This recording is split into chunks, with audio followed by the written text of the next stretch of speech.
2026ல நம்ம அதாவது நினைச்சு பார்க்காத நிறைய விஷயங்கள் நடந்துகிட்டு இருக்கு. குறிப்பா விஜய் அவர்கள் முதல்வரானதுல ஆரம்பிச்சு, இன்னைக்கு ஸ்டாலின் அவர்களும் விஜய் அவர்களும் ஒன்றா சந்திச்ச விஷயங்கள். உதயநிதி அங்க பதவி ஏற்கும்போது அவருடைய ரியாக்ஷன் பெரிய வைரல் ஆச்சு. ஒரு மாதிரி ரொம்ப கட்டுப்புல இருக்காருன்ற மாதிரி இருந்துச்சு. வீட்டுக்கு போனா ஆற தழுவி கூட்டிட்டு உள்ள போறாங்க. எப்படி பார்க்குறீங்க? எப்படி இருக்கு உங்களுக்கு பார்க்கும்போது?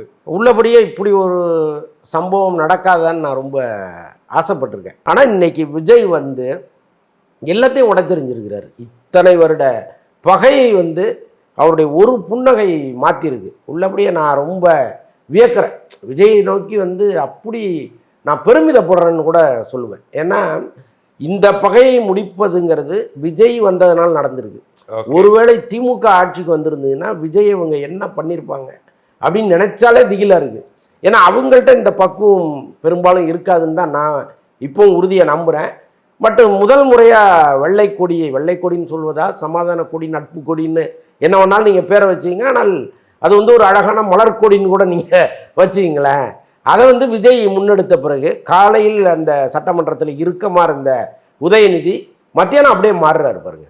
ஒருத்தர் நம்ம வீடு தேடி வர்றாரு அப்படிங்கும் பொழுது வாசலில் என்று வரவேற்பது தான் தமிழனுடைய பண்பாடு அப்படின்னு வாசல் என்று வரவேற்கிறார். கட்டி பிடிக்கிறாங்க ரெண்டு பேரும்.